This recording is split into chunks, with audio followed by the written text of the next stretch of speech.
बदलते भारत की शान।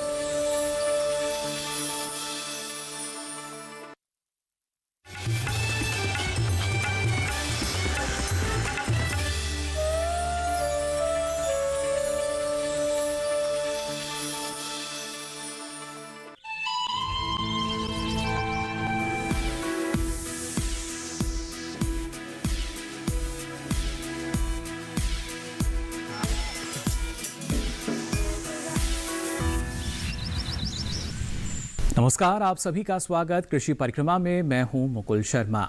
कृषि परिक्रमा कार्यक्रम में लगातार आपको हम जानकारी देते हैं कैसे कृषि क्षेत्र का विकास और विस्तार किया जा रहा है, और ये सारी जानकारी कृषि परिक्रमा में आप अलग अलग भागों में लेते हैं। सबसे पहले बात करते हैं हमारे पहले भाग कृषि गतिविधि की, जिसमें आज आपको हम जानकारी देने जा रहे हैं बजट 2021 और 22 की। अगर बात की जाए आत्मनिर्भर भारत का जो बजट आया, जिसमें गाँव, किसान और ग्रामीण विकास की बात कही गई, और साथ ही साथ कृषि और उससे जुड़े जो दूसरे क्षेत्र हैं वहाँ पर किस तरीके से और मजबूती प्रदान की जा रही है, इसके लिए क्या कुछ कहा गया, क्या कुछ इसमें शामिल किया गया। आइए नजर डाल लेते हैं इसके लिए इस खास रिपोर्ट पर।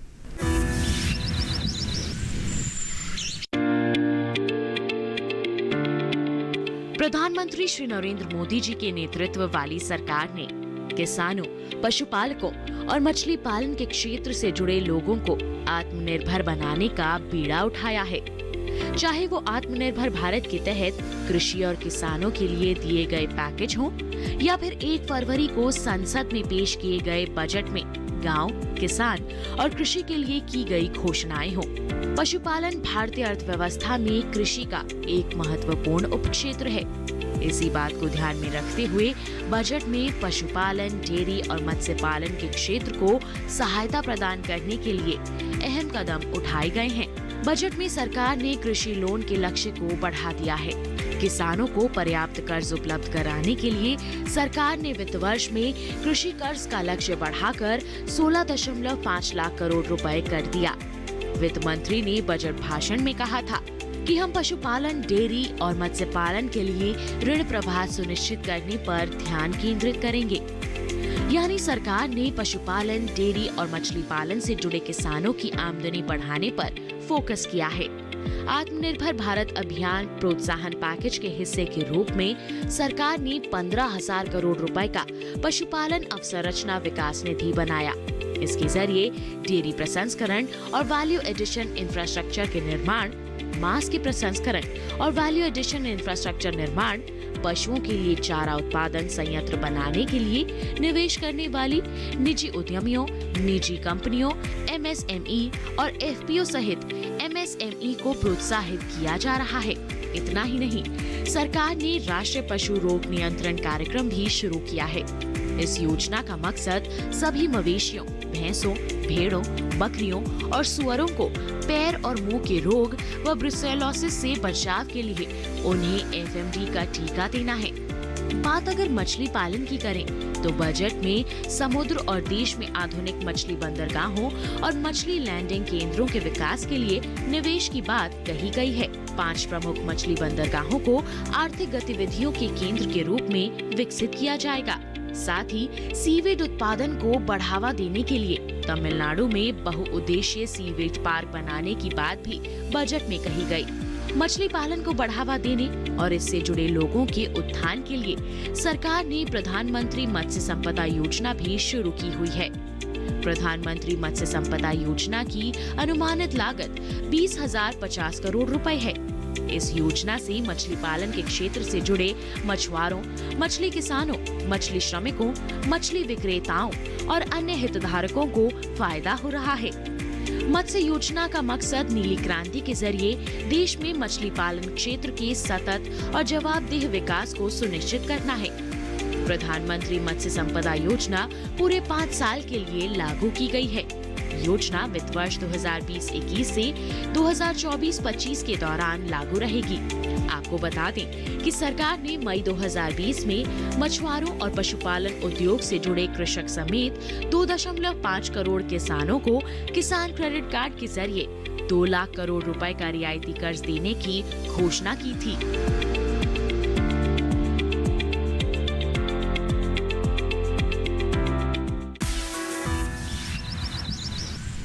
और आइए अब आगे बढ़ते हैं, बात करते हैं हमारे कृषि साहित्य गतिविधि भाग की, जिसमें लगातार आपको हम जानकारी देते हैं पुस्तक और पत्रिकाओं के बारे में भी जो कुछ नया प्रकाशन आता है। आज आपको खासतौर से इसमें जानकारी दी जाएगी उन्नत बकरी पालन से संबंधित एक पुस्तक के बारे में, और इस बारे में और ज़्यादा जानकारी लेकर आ रही हैं हमारी सहयोगी। डॉक्टर गोपाल, आपका बहुत बहुत स्वागत है हमारे कार्यक्रम में। तो आज हम जिस पुस्तक पे बात करने वाले हैं उसका नाम है उन्नत बकरी पालन। सबसे पहले तो डॉक्टर गोपाल, मैं आपसे ये पूछना चाहूंगी कि इस पुस्तक के लेखक कौन हैं और इस पुस्तक को लिखने के पीछे उद्देश्य क्या रहा? हाँ, जो आप पूछ रहे हैं उन्नत बकरी पालन एक ऐसी हिंदी में लिखी हुई किताब है जिसमें हमने बकरी पालन से संबंधित सभी पहलुओं को लिखा है इसमें। जी, मैं चाहूंगी कि किताब आप दिखा भी दें हमारे दर्शकों को। इसके मुख्य लेखक किताब के ऊपर लिखा हुआ है डॉक्टर रामजी लाल सागर, डॉक्टर महेश चंद्र शर्मा, दो मुख्य लेखक थे। और जितने भी हमारे संस्थान के वैज्ञानिक हैं सभी का इसमें योगदान रहा है, सभी ने कुछ ना कुछ लिख के दिया है। उसके बाद इस किताब को संकलित करके इस तरह से बनाई गई है। और जहाँ तक इसमें किस तरह की सामग्री है, किसके उपयोग वाली है, लाभार्थी कौन हो सकते हैं, तो इसमें जैसे कि बकरी पालन की यदि हम बात करें तो हमारे 4 पहलू होते हैं मुख्य। एक प्रजनन होता है, एक जनन होता है, एक पशु चिकित्सा होती है, एक प्रबंधन होता है, तो और एक न्यूट्रिशन पोषण वाला भाग होता है। तो इन सभी 5 भागों को बहुत ही बारीकी से, बहुत ही वैज्ञानिक विधि से, प्रैक्टिकल के आधार पर, थ्योरी के आधार पर हर चीज़ को इस इकट्ठा करके इस किताब में लिखा है। यदि कोई भी व्यक्ति या कोई भी किसान इसको पढ़ने के बाद बकरी पालन का काम शुरू करेगा, निश्चित रूप से उससे फ़ायदा ही फ़ायदा होगा। धन्यवाद। मैं आपसे ये जानना चाहूँगी कि और किस तरह की जानकारियाँ जो हैं वो इस पुस्तक में प्रदान की गई हैं, जो हमारे जो बकरी पालक हैं या फिर जो बकरी पालन करना चाहते हैं, तो कौन सी ऐसी मुख्य बातें हैं जो इस किताब में लिखी गई हैं जिनके गुण को सीखकर बकरी पालन आसानी से किया जा सकता है? देखो, बकरी पालन सुनने में तो बहुत ही आसान है, लेकिन यदि हम इसको वैज्ञानिक विधि से करते हैं, वैज्ञानिक विधि का मतलब जैसे कि पारंपरिक रूप से बकरी पालन करना गांव में हम करते हैं, बकरी को चराने के लिए भेजते हैं, जितना भी चर लेती है, पेट भर लेती है, शाम को घर पे बांध देते हैं, इतना ही सब कुछ करते हैं। या कुछ ज़्यादा बीमार होती है तो किसी डॉक्टर को बुला के उसका दवाई करा देते हैं। लेकिन बकरी पालन में ऐसा नहीं है। इस किताब को पढ़ने के बाद हमें लगेगा जैसे कि टीकाकरण एक बहुत ज़रूरी चीज़ है। हमारी 4-5 बीमारी ऐसी हैं कि उनका टीकाकरण वर्ष में करना बहुत ज़रूरी है जी। जैसे कि गोट पॉक्स होता है, ईटी होती है, खुरपका मुंहपका होता है, इस तरह की बीमारियां हैं। पीपीआर होता है, तो किस आयु में करना है, कब करना है, किस मौसम में करना है जी, इसका बहुत ही कम खर्चा आता है। यदि हम ये 4-5 तरह के टीकों को हम कराएंगे, लगभग 100 रुपये प्रति वर्ष के हिसाब से खर्चा आएगा। ठीक है। और यदि इसको हमने नहीं कराया, और इसका फ़ायदा क्या होगा, हमारे रेवड़ में या झुंड में, बकरी के झुंड में जो 20 या 30% मृत्यु दर थी जानवरों की, इन सबको कराओगे तो आप आश्चर्यचकित होंगे, 5% 6% पे आ जाती है। तो जो हमें 25% का फायदा होता है, ये सब इस बुक में पूरा आपको डिटेल में मिलेगा। बिल्कुल। तो क्या इस किताब के अंदर अच्छी नस्ल की बकरियों के बारे में भी जानकारी दी हुई है? हाँ मैम, ऐसा है कि यदि हम आज की बात करें तो हमारे देश में 34 प्रकार की अलग अलग नस्ल पाई जाती हैं जी। और ये 34 प्रकार की बकरी की नस्लें हमारे देश की जलवायु, अलग अलग जलवायु में पाई जाती हैं। उनकी अपने यहाँ पर उपयोगिता है। उदाहरण के लिए मैं बताना चाहूँगा कि जो हमारा लेह लद्दाख जो टैनाम की बकरी पाई जाती है, वो एक विशेष प्रकार का पश्मीना पैदा करती है। वो केवल चांगथांगी एक ऐसी बकरी की नस्ल है जो विश्व में, देश में नहीं विश्व में सबसे उत्तम कोटि का पश्मीना पैदा करती है। और वो पश्मीना केवल ठंडे क्षेत्र में ही हो सकता है। उस बकरी को यदि हम राजस्थान के किसी जिले में ले जाएंगे, उससे उत्पादन करना चाहेंगे, वो पश्मीना पैदा नहीं कर सकती जी। तो हर ब्रीड की अपनी उपयोगिता है, हर ब्रीड का अपना प्रजनन क्षेत्र, जिसे हम ब्रीडिंग ट्रैक्ट कहते हैं, वहाँ होता है। और जो सर्वोत्तम उत्पादन होता है वो उसके खुद के मूल क्षेत्र में होता है। उसको जैसे ही आप डिस्टर्ब करेंगे उसका उत्पादन घट जाएगा और बाकी चीज़ें भी, बीमारी भी उसको पकड़ लेंगी। बिल्कुल। तो इस काफी किताब में ये सब चीजें हैं। जी, तो काफ़ी अच्छी जानकारियाँ जो हैं वो हमारे बकरी पालकों के लिए या फिर जो बकरी पालन करना चाहते हैं वो इसकी किसानों के उपयोग, जो हमारा मुख्य उद्देश्य किसानों के पास अधिक से अधिक पहुंचे। जी ट्रेनिंग कराते हैं, 1 साल में 6 बार ट्रेनिंग कराते हैं, ट्रेनीज आते हैं, उनके लिए दी जाए। तो इसका केवल हमने 300 रुपये कीमत रखी है, बहुत ही कम कीमत। जी। और कहाँ से इस किताब को प्राप्त किया जा सकता है?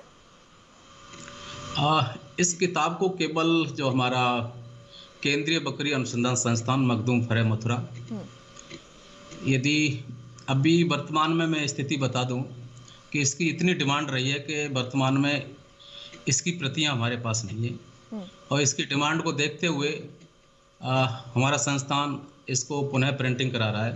जी। तो जैसे ही उपलब्ध हो जाएगी उस संस्थान से मिलेगी किताब। हमारे निदेशक महोदय को आप एक प्रार्थना पत्र भेजेंगे मेल से, कैसे भी ये किताब मिल जाएगी, लेकिन अभी वर्तमान में उपलब्ध नहीं है। आपसे डॉक्टर दास मैं ये भी जानना चाहूँगी, आजकल जैसे कई लोग हैं, कई जो हमारे बकरी पालक हैं, अगर वो आपके यहाँ मखदूम मथुरा ना आ पाएँ तो क्या ये आपकी वेबसाइट पर ये या फिर कहीं ऑनलाइन भी उपलब्ध है? क्योंकि अब डिजिटलाइजेशन का ज़माना है तो हमारे जो किसान हैं वो भी बहुत ज़्यादा इंटरनेट का प्रयोग करते हैं और अच्छी जानकारियाँ वहाँ से भी प्राप्त करते हैं। तो क्या वेबसाइट पर या फिर ऑनलाइन कहीं ये किताब उपलब्ध है? अभी इसको ऑनलाइन नहीं किया है। बाकी जैसे आपने किसानों की बात की, हम ट्रेनिंग भी कराते हैं जी। और कोरोना की वजह से पिछले मार्च से कोई ट्रेनिंग उस तरह की नहीं हुई है, तो अभी हम ये वीसी मोड से, वीडियो कॉन्फ्रेंसिंग मोड से ट्रेनिंग शुरू होने वाली है। उस ट्रेनिंग में जो मैंने पहलू बताए थे शुरू में, चाहे पोषण से संबंधित हो, जनन से हो, प्रजनन से हो, बीमारियों से हो, सब कुछ उसमें सिखाया जाता है। प्रैक्टिकल के रूप में भी सिखाया जाता है, थ्योरी के रूप में सिखाया जाता है। बहुत ही जल्दी शुरू होने वाला है। हमारी वेबसाइट है cirg.res.in।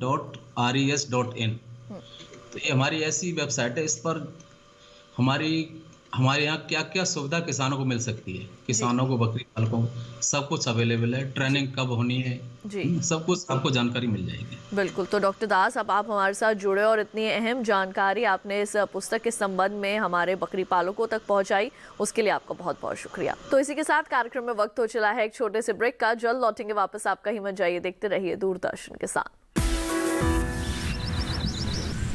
ये कामयाबी है अन्नदाता की,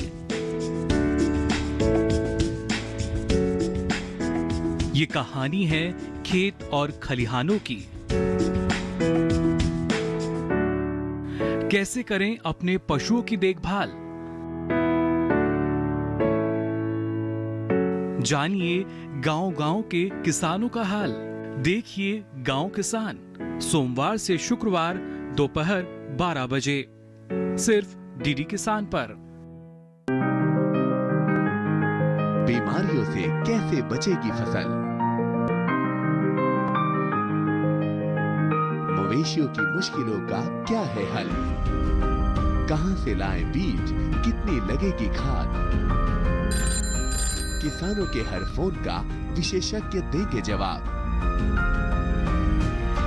देखिए हेलो किसान लाइव, सोमवार से शुक्रवार शाम 6 बजे।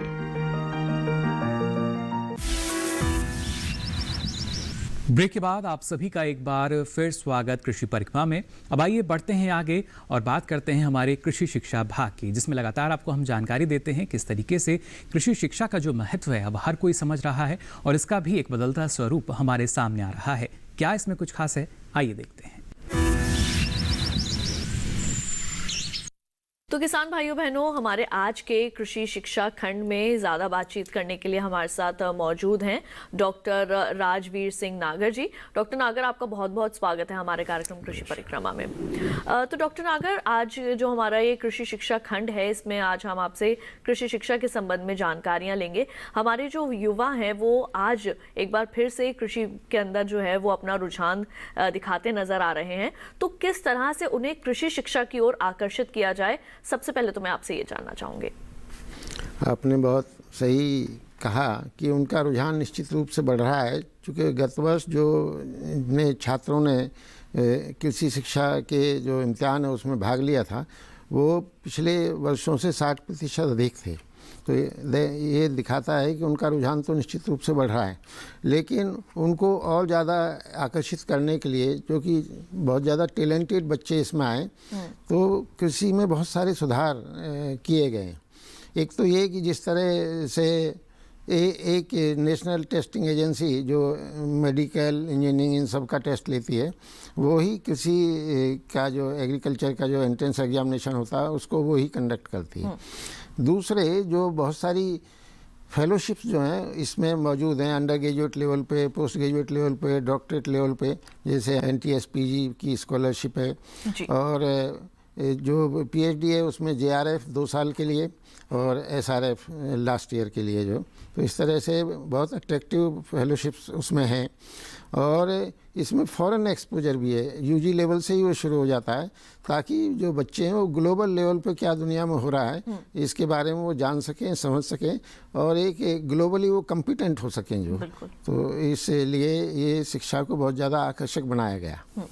तो देखा आपने कि किस तरह से इसे आकर्षित बनाया गया है और कौन कौन सी ऐसी चीज़ें हैं जिसमें आप यहाँ पर ज्ञान प्राप्त कर सकते हैं और आगे किस तरह के आप अनुभव अपने जीवन में इसके अंदर हासिल कर सकते हैं। डॉक्टर नागर, यहाँ पर मैं आपसे ये जानना चाहूँगी कि अब ये जो एग्रीकल्चरल डिग्री है, इसे प्रोफेशनल डिग्री की जो है वो मान्यता मिल गई है, तो इसको किस तरह से आप बताएंगे, कैसे ये लाभकारी है जो हमारे युवा हैं जो कि कृषि के क्षेत्र में आगे पढ़ना चाहते हैं और कुछ बनना चाहते हैं? जी, देखिए, कृषि जो बहुत बड़ा वास्ट क्षेत्र है, और इसमें आप देखिए कि जो स्किल डेवलपमेंट के प्रोग्राम हैं उसमें भी जो मेडिकल लाइन है उसमें 30 विषय हैं, लेकिन इसमें 130 सब्जेक्ट्स जो उसमें इंक्लूड हैं।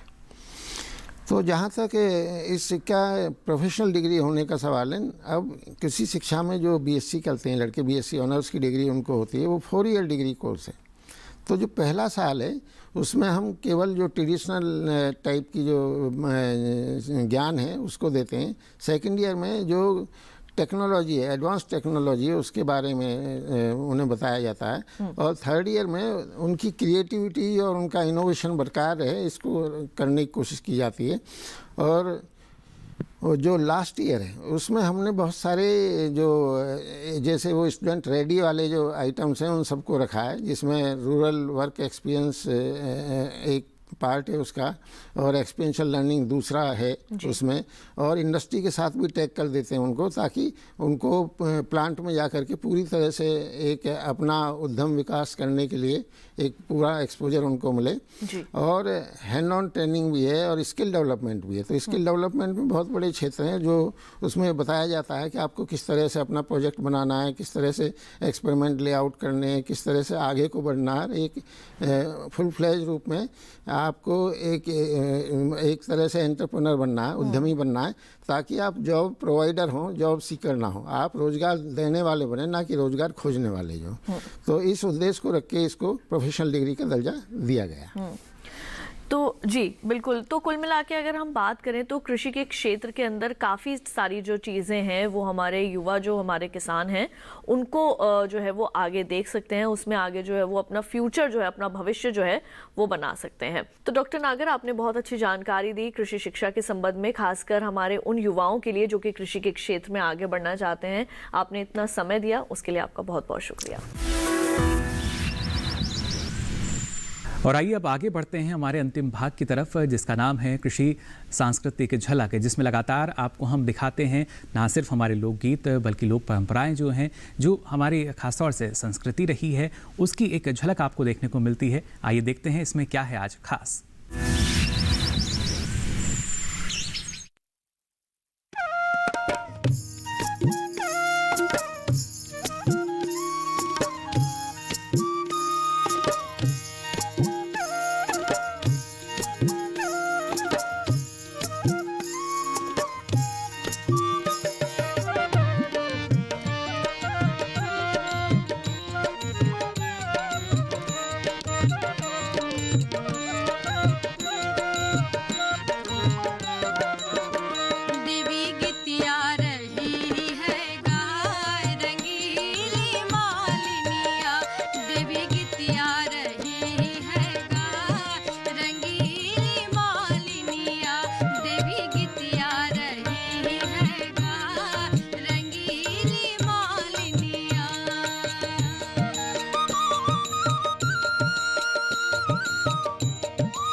तो फिलहाल के लिए कृषि परिक्रमा में बस इतना ही। कृषि संबंधित नई जानकारी लेकर फिर होंगे हाजिर, तब तक के लिए दीजिए इजाजत। नमस्कार।